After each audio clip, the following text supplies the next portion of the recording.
One Piece chapter 1086 akhirnya keluar dengan judul chapter Gorosei. Judul kali ini merujuk kepada para Gorosei yang diperkenalkan secara keseluruhan. Panel pertama dimulai dengan menampilkan situasi terkini di Tanah Suci Marijoa. Setelah acara referee, kita bisa melihat Igara menangis setelah mengetahui Putri Vivi tiba-tiba menghilang secara misterius. Dia tampaknya berusaha menanyakan kepada semua orang di mana keberadaan Putri Vivi. Di sisi lain, pengawal setia Raja Cobra yaitu Chaka juga sedang berdebat dengan penjaga kastil Pangea atas kematian Raja Cobra dan hilangnya Putri Nefertari di Vivi. Kita juga bisa menyaksikan Pel sedang terbang ke suatu tempat. Tidak diketahui kemana dia pergi, tetapi sepertinya dia juga sedang berusaha mencari keberadaan Putri Vivi. Kemudian pada panel selanjutnya, kita diperlihatkan situasi setelah acara referee berakhir, tepatnya di Pelabuhan Merah, di mana Angkatan Laut sedang mengawal para raja dari berbagai kerajaan menuju kapal mereka untuk meninggalkan Marijoa. Di sini kita juga ditampilkan para agen pemerintah dunia, CP0 dan agen lainnya sedang mencari keberadaan Putri Vivi dan Kaisar Api Sabo setelah insiden yang terjadi di Marijoa. Lalu di sisi lain, kita diperlihatkan nasib Jewel Riboni dan Sabo setelah berhasil kabur dari Marijoa. Pada panel ini, kita bisa melihat Sabo yang bersembunyi di sebuah lambung kapal kerajaan Lulusia dalam kondisi terluka parah. Sambil tergeletak, dia membayangkan apa yang dikatakan Raja Cobra sebelumnya tentang Namadi dan kalimat terakhir Raja Cobra, yaitu tentang Fajar Dunia, di mana Poneglyph harus dilindungi. Lalu panel memperlihatkan kapal-kapal dari berbagai kerajaan mulai meninggalkan Pelabuhan Merah. Scene kemudian berpindah dan memperlihatkan kondisi Vivi dan Raja Wapol yang telah berhasil kabur dari Tanah Suci Marijoa. Pada chapter ini diperlihatkan Raja Wapol dan Putri Vivi sedang bersembunyi di sebuah kapal milik Kerajaan Aegis dan mereka sedang menuju ke tempat Morgan berada. Diketahui pada chapter 1086 kali ini, Raja Wapol sudah memberitahu Morgan bahwa dia telah mendapatkan informasi besar ketika insiden referee terjadi, yang mana Wapol mengatakan informasi tersebut akan mampu mengguncang seluruh dunia. Mendengar hal tersebut, Morgan sangat antusias menunggu kedatangan Wapol dan Vivi ke tempat dia berada, yaitu di sebuah balon terbang yang dinamai dengan Wind News. Ternyata itulah alasan Vivi dan Wapol di mana pada chapter 1074 mereka berada di tempat Morgans. Tampaknya Raja Wapol ingin memberitahu dunia atas apa yang dia lihat di Tanah Suci Marijoa tentang kematian Raja Cobra. Ini juga mengkonfirmasi jika dialog Morgan dan Wapol pada chapter 956 memiliki timeline yang sama dengan timeline pada chapter kali ini. Berpindah ke lokasi lain, Tanah Suci Marijoa, di Kastil Pangea memperlihatkan para Gorosei dan Imsama sedang berdiskusi berbagai hal, di mana mereka sebelumnya tidak percaya jika Nefertari Lily juga merupakan keturunan Di. Lalu para Gorosei dan Imsama juga diperlihatkan membahas situasi tentang Sabo. Setelah dirinya dituduh sebagai pembunuh Raja Cobra, tampaknya pemerintah dunia menyadari jika Sabo sebagai ancaman yang besar, di mana banyak kerajaan yang memberontak setelah Sabo dijuluki sebagai Kaisar Api. Lalu Imsama berbicara kepada para Gorosei tentang senjata buatan milik Dr. Vegapunk yang bernama Mother Flame.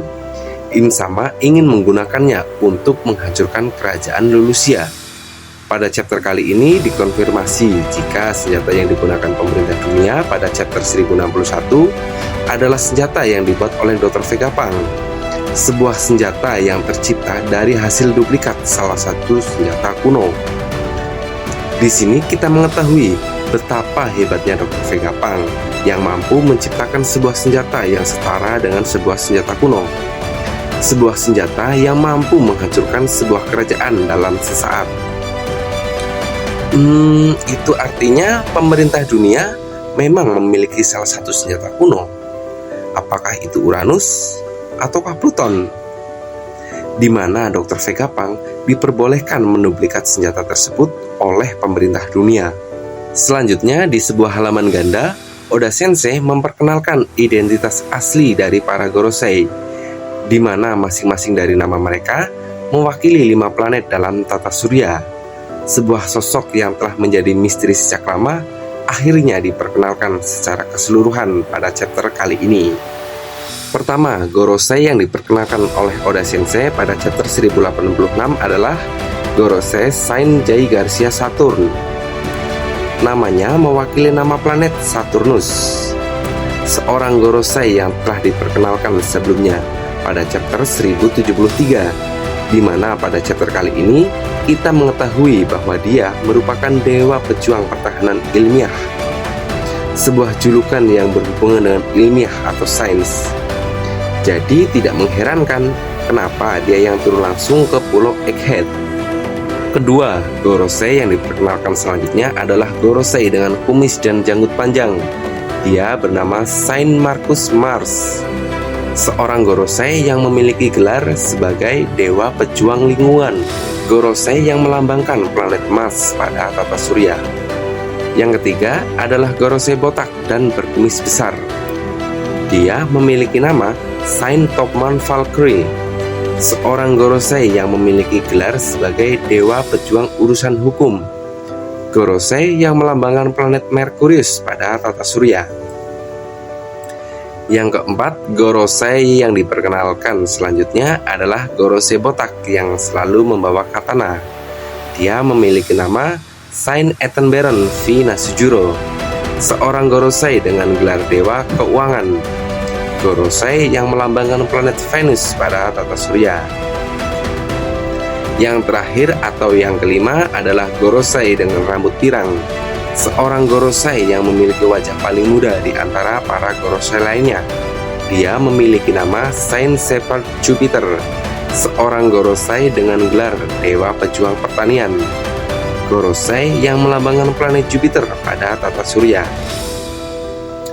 Dan ternyata pada chapter 233, di mana pada chapter tersebut Oda menggambarkan posisi para Gorosei sesuai dengan urutan planet di tata surya, mulai dari Merkurius, Venus, Mars, Jupiter, dan Saturnus.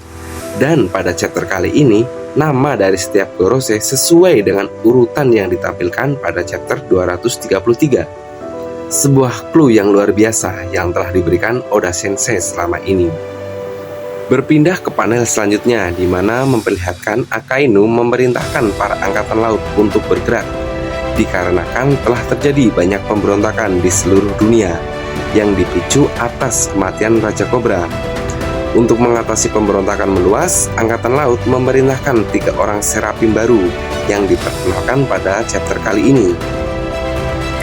Mereka adalah Serafim Doflamingo, Serafim Kekomoria, dan Serafim Crocodile. Ketiga serafim tersebut diluncurkan angkatan laut untuk menyelesaikan kerusakan yang terjadi di berbagai negara. Kemudian panel berpindah ke kerajaan Kamabaka, lokasi Sabo, Ivanka, dan Dragon berada. Sabo menjelaskan kepada Dragon bahwa telah terjadi pemberontakan besar di seluruh dunia. Setelah Sabo difitnah membunuh Raja Kobra oleh pemerintah dunia, di mana banyak kerajaan mendukung tindakan Sabo tersebut, sehingga negara yang melakukan pemberontakan menggulingkan raja mereka, terutama kerajaan Lulusia yang berhasil melakukan pemberontakan. Namun kerajaan tersebut telah hilang dari peta dunia. Lalu Sabo menceritakan kepada Dragon pada saat kerajaan Lulusia dihancurkan oleh Im Sama, yang terjadi pada chapter 1061 menggunakan senjata yang dibuat oleh Dr. Vegapunk. Dan hal tersebut membuat Dragon begitu terkejut mendengarnya.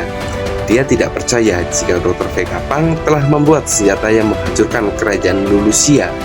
Kita juga bisa melihat Ivanko berbicara kepada Dragon dan Sabo kalau dirinya yakin jika Im Sama itu adalah orang yang abadi atau immortal berkat kekuatan operasi pamungkas kekuatan Ope-Ope-no-Mi.